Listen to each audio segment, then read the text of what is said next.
9. Entah sumpah Sivana yang terlampau sakti atau bagaimana. Nyatanya sejak siang tadi cibukan Saka tidak berhenti. "Loh kenapa?" tanya Sivana ketika pria itu menjemputnya.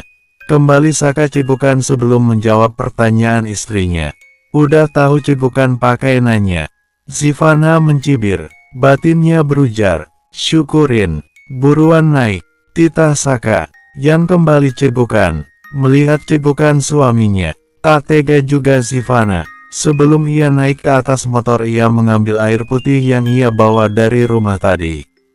Mengulurkannya pada Saka. "Nih, minum dulu." Saka menatap botol warna ungu yang terulur ke arahnya. "Minum," ulang Sivana. "Gue jamin cibukan lo langsung hilang." Saka terlihat tak percaya. Ia hanya terus menatap botol minum milik Sivana. "Ish, disuruh minum juga." Sivana meraih tangan Saka dan meletakkan botolnya di tangan pria itu. "Buruan minum." Karena cibukan kembali, Saka pun membuka tutup botol milik Sivana. Membawanya ke mulut, tapi langsung berhenti sebelum ia benar-benar minum. "Kenapa?" Sivana bingung. "Bekas lo, ya?" tanya Saka. Sontak Sivana mencebik kesal, lalu mendorong botol tersebut ke mulut Saka agar pria itu bisa meminumnya. Tentu saja Saka jadi gelagapan karena tak siap. Namun air dalam botol sudah sempat terminum olehnya. "Loh," Saka ingin marah tapi yang ia rasakan justru berbeda. Cibukan tadi benar-benar hilang. "Apa?" seru Sivana. Merasa lebih baik Saka menyudahi debat ini. "Buruan naik," ujar Saka akhirnya.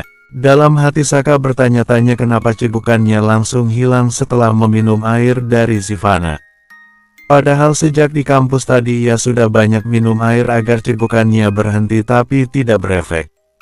Apa yang sebenarnya terjadi? "Ayo jalan," katanya tadi suruh buruan. Sivana menepuk bahu Saka, mengabaikan pertanyaan tentang cibukan yang mendadak hilang. Saka langsung menstarter motornya. Seperti biasa mereka tidak banyak mengobrol ketika di atas motor. Ketika melewati pertigaan yang mengarah ke rumah Sivana, gadis itu menepuk bahu Saka. Pria itu pun memperlambat laju motornya. "Kenapa?" "Rumah gue," tunjuk Sivana ke jalan yang mengarah ke rumahnya. "Lain kali aja, nanti kalau keseringan pulang dikira lo nggak kerasan tinggal di rumah gue," jawab Saka sembari mengemudi. Meski kecewa tapi Sivana berusaha menahan air mata yang hendak keluar. Ia rindu pada ayahnya, tapi kalau sering-sering pulang tidak enak juga dengan papa mertuanya. Ia pun hanya bisa memendam rindu. Nanti saja kalau libur, ia akan meminta izin untuk mengunjungi ayahnya. Perasaan sedih karena rindu dibawa Sivana sampai ke rumah. Bahkan ketika selesai makan malam pun perasaan sedih masih sangat terasa. "Mbak Siva kenapa?" tanya Eni, asisten rumah tangga di rumah Saka. "Kangen rumah, Mbak," jawab Sivana jujur. "Mbak Siva nggak betah tinggal di rumah ini," todong Eni. "Bukan gitu juga kali, Mbak. Tadi Siva lewat jalan yang menuju rumah Siva terus kangen aja pengen pulang." Jelas Sivana.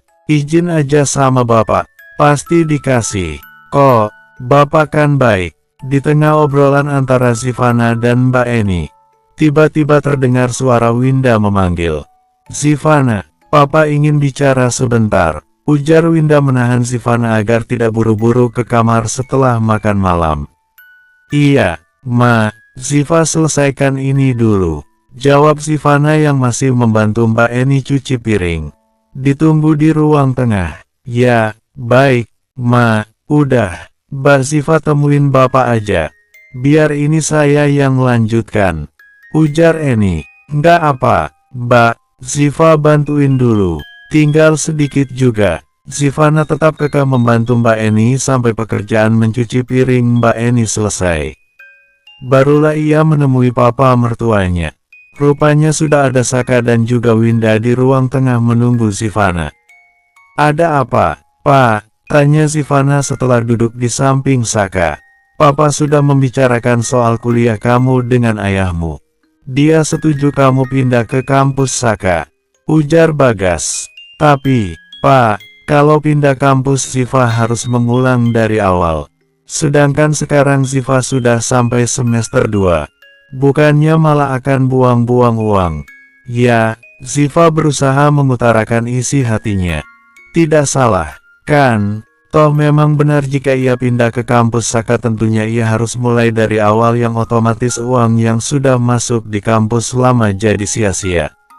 Sayang sekali, bukan? Selain itu juga sepertinya jadi rugi waktu karena harus memulainya dari awal. Yang seharusnya 3 tahun lagi ia bisa lulus jadi mundur karena pindah kampus. Apa tidak sebaiknya Ziva tetap di kampus Ziva? Kalau soal transport biar Ziva naik kendaraan umum saja jadi tidak akan merepotkan siapapun. Zivana melirik Saka, tapi gue nggak rela lo di kampus lain. Gue nggak bisa ngawasin lo kalau lo kuliah di kampus lain. Siapa yang tahu kalau lo nggak akan pacaran di sana? Kalau satu kampus sama gue, setidaknya gue bisa mantau lo. Saka ikut berbicara. Bahkan ucapannya membuat Zivana mengernyit heran. Memang sejak kapan pria ini peduli dengannya? Apalagi soal pacaran. Alasan yang sungguh dibuat-buat hanya demi kepentingannya sendiri. Kalau itu alasan kamu, semua papa kembalikan lagi pada kamu dan Saka. Papa tidak akan memaksa. Kalau kamu mau pindah jangan mengkhawatirkan soal biaya. Papa yang akan tanggung semua. Tapi kalau kamu tetap ingin di kampus kamu yang lama, semua juga terserah kamu dan Saka. Karena sekarang Saka yang bertanggung jawab pada kamu. Idih, bertanggung jawab, apanya? Orang pria ini hanya mementingkan diri sendiri. Kalau gue tetap mau lo pindah satu kampus sama gue, capek gue nganter jemput lo terus. Belum lagi kalau jadwal kuliah gue sampai sore. Makin kacau kan nanti. Nah, kan aku bisa naik angkutan umum. Sela Zivana, tapi gue tetap maunya lo pindah ke kampus gue. Sebagai istri lo harus nurut. Apa-apaan ini orang? Belaga jadi suami yang perhatian tapi punya niat tersembunyi. Pak, Ziva bicarakan dulu berdua dengan Mas Saka. Ya, Bagas mengangguk menyilakan. Sebagai orang tua ia hanya memberikan saran sementara keputusan tetap ada pada anak-anaknya. Zivana dan Saka pun izin untuk ke kamar dan menyudahi pembicaraan dengan Bagas dan Winda. Nurut aja kenapa sih? Lo, ujar Saka begitu sampai di kamar. Nurut, lo pikir enak harus mulai dari awal lagi? Gue juga pengen cepat lulus. Biar gue bisa lepas dari orang kayak lo. Zivana mendudukkan dirinya di bangku yang biasa ia pakai untuk belajar. Gimana kalau gue nggak mau lepasin lo karena lo nggak nurut sama gue? Ancam Saka. Ngancem. Zivana seolah tidak takut dengan ucapan Saka barusan. Gue serius. Terserah lo aja. Tak mau lagi peduli dengan pembicaraan ini. Zivana memilih membuka bukunya dan mulai belajar. Di belakangnya Saka terlihat kesal dengan sikap Zivana yang tak acuh. Jengkel dengan istrinya yang tak mau nurut Saka mengambil ponselnya dan menghubungi seseorang. Setelahnya ia mengambil jaket hitam miliknya dan berjalan ke pintu. Mau kemana? Lo? Pertanyaan yang tidak digubris Saka. Pria itu segera pergi tanpa menjawab pertanyaan Saka. Bersambung. 10. Entah kemana Saka pergi semalam. Tapi pagi harinya Zivana sudah melihat Saka terbaring di atas ranjang. Zivana yang hendak meletakkan bed cover ke dalam lemari berhenti sejenak menatap wajah pria yang berstatus suaminya. Dalam dekapannya ada 2 bed cover dan juga 1 selimut tebal. Peralatan yang sehari-hari Zivana pakai sebagai alas tidur.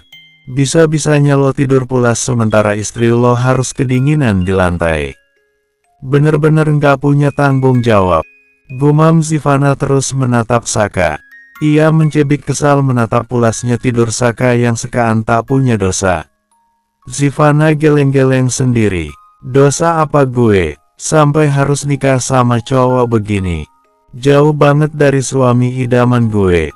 Padahal kan gue pengennya nikah sama cowok yang gak jauh-jauh amat dari Changwoo. Lah ini, gue malah dapat suami berandal kayak gini. Ngomong apa, lo? Sivana terperanjat. Bisa-bisanya Saka terbangun saat dirinya sedang meratapi pernikahan dengan pria ini. Nggak ngomong apapun. Nih, gue mau balikin semua ini ke lemari. Berusaha setenang mungkin Sivana menunjukkan apa yang ada dalam dekapannya. Tak percaya begitu saja, Saka langsung menyibak selimutnya dan turun dari atas ranjang. Berjalan mendekati Sivana yang masih terdiam di tempat. Saka menatap Sivana seolah curiga. Membuat Sivana tidak nyaman. Liatin apa sih? Lo? Tanya Sivana dengan tangan mendekap bed cover. Gue denger ya apa yang tadi lo bilang. Lo nyesel kan nikah sama gue? Sok pede banget merasa diomongin. Sivana tetap kekeh berbohong. Saka semakin mendekat. Dan Sivana justru mundur selangkah. Tangannya lebih erat mendekap bed cover. Pria itu tak kunjung bicara, hanya terus menatap Sivana. Begitu saja Sivana sudah merinding dibuatnya. Sampai Sivana tidak tahan dan sedikit mendorong tubuh Saka. Minggir, lo. Segera Sivana berlalu ke lemari. Memasukkan apa yang ia bawa ke dalamnya. Setelahnya mengambil baju dan pergi ke kamar mandi. Melihat ekspresi takut Sivana justru membuat Saka suka.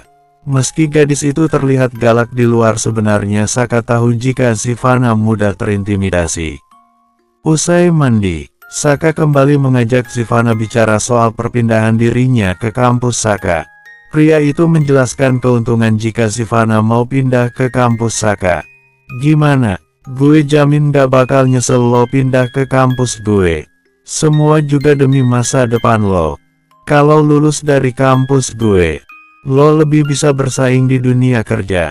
Memikirkan ucapan Saka, membuat hati Sivana goyah. Apa yang Saka tuturkan banyak benarnya. Selain itu, jika nanti kita juga pindah rumah, lo bakal bebas ngelakuin apapun. Pokoknya gue nggak bakal ngelarang lo. Yang pasti kita nggak perlu pura-pura jadi suami istri beneran. Hidup lo bebas. Saka mengiming-imingi Sivana. Udah, lo nggak usah banyak mikir. Saka terus mendesak Sivana, berharap gadis itu mau menuruti kata-katanya dan membawanya jauh dari orang tuanya. Tapi, nggak usah pakai tapi. Lo mau nggak tiap hari ketemu bokap lo? Kalau nanti kita tinggal terpisah, lo boleh tiap hari pulang ke rumah bokap lo. Mau nginep kek mau enggak kek, itu semua terserah lo. Enak juga ya kalau begitu. Sebab tinggal di rumah ini Sivana merasa tidak terlalu nyaman. Sebab ada rasa tidak enak hati pada ayah dan ibu mertuanya. Kegiatan kuliah membuatnya kurang dekat dengan Winda. Sementara dengan ayah mertuanya Sivana terlalu segan. Setuju, kan, lo? Sivana menatap Saka, mencoba mencari niat jahat di balik sorot mata Saka. Gue cuma mau hidup kita sama-sama enak. Dan jalan satu-satunya ya keluar dari rumah ini. Percaya sama gue. Sivana ragu meski sebenarnya ingin juga tinggal terpisah dari orang tua Saka. Setelah kembali diskusi dengan Saka tentang keuntungan jika Sivana mau pindah kampus, akhirnya Sivana menurut juga, meskipun harus mengulang dari awal. Semua prosedur kepindahan Sivana dari kampus lama dibantu oleh salah satu staf Bagas agar semua proses lebih cepat. Cukup memakan waktu memang, tapi itu sudah menjadi keputusan Sivana dan Saka. Tentunya didukung oleh Bagas. Dan hari ini adalah hari pertama Sivana berada di kampus Saka. Mereka memang berangkat bersama tadi. Tapi Saka menurunkan istrinya itu agak jauh dari kampus. Begitu sampai Sivana bingung kemana harus mengambil langkah menuju fakultasnya. Walaupun tadi Saka sudah memberitahu, nyatanya kampus Saka ini jauh lebih besar dari kampus lamanya. Hal itu membuat Sivana bingung sendiri. Ia celingukan melihat arah. "Permisi, Kak," ujar Sivana menghentikan seseorang. Pria yang dipanggil Sivana itu pun berhenti. "Boleh tanya nggak, Kak? Di mana fakultas ekonomi?" tanya Sivana sopan. Tidak langsung menjawab, Pria itu justru memperhatikan penampilan Sivana dari ujung rambut hingga ujung kaki. Tentu membuat Sivana risih. Anak baru, ya, Sivana mengangguk. Iya, Kak, ya udah, bareng gue aja. Gue juga mau ke sana, jawab pria itu. Terima kasih, Kak. Sivana pun turut dengan pria tersebut menuju Fakultas Ekonomi. Jurusan yang Sivana ambil, Sivana terus memperhatikan kemana kakinya melangkah. Sekaligus mengingat-ingat rute yang diambil agar lain kali tidak nyasar seperti sekarang ini. Lo baru pindah apa gimana? Tanya pria itu. Namun tak dijawab oleh Sivana karena gadis itu sibuk memperhatikan sekitar. Sepanjang yang Sivana lihat, Sivana cukup kagum dengan kampus barunya tersebut. Rasanya tidak salah telah memutuskan pindah kampus. Jaminan lulusan yang lebih kredibel dibanding kampus sebelumnya adalah salah satu alasan Sivana. Dari sekian banyak hal yang Sivana lihat, hanya satu pemandangan yang sangat mengganggu dirinya ketika melewati Fakultas Teknik. Ada pria yang sangat ia kenali duduk bersama teman-teman dan di sampingnya ada seorang wanita yang duduk bersandar di bahu pria itu. Mereka tampak sedang bersenda gurau. Ekspresi bahagia tertangkap jelas oleh Sivana. Lo dengerin gue? Enggak, ujar pria yang mengantar Sivana. Heh, lo lihat apa sih? Pria itu melihat ke arah pandang Sivana. Mending lo jauh-jauh dari cowok itu kalau nggak mau sakit hati, ujar pria itu memperingati. Emang, kenapa? Tanya Sivana. Sebenarnya sejak tadi ia dengar apa yang pria itu katakan tapi sedang tidak mau menjawab sebab sibuk dengan apa yang ia lihat. Moodnya berantakan setelah melihat Saka dan gadis yang dulu pernah ia lihat. Dia itu playboy. Cewek kayak lo nggak bakal masuk spek dia. Lo jangan tertipu sama wajahnya. Dia itu berandal. Sontak Sivana menatap tajam pria itu. Tapi apa yang dikatakan pria itu benar semua. Karena seperti itulah predikat Saka semasa SMA. Tanpa bicara apapun lagi Sivana kembali melanjutkan langkah. Meninggalkan pria yang akan mengantarnya menuju Fakultas Ekonomi. Heh, lo mau kemana? Seketika Sivana berhenti. Lo salah jalan. Bukan lurus tapi belok kanan, ujar si pria. Dasar Sivana, sok tahu banget. Jadi salah, kan?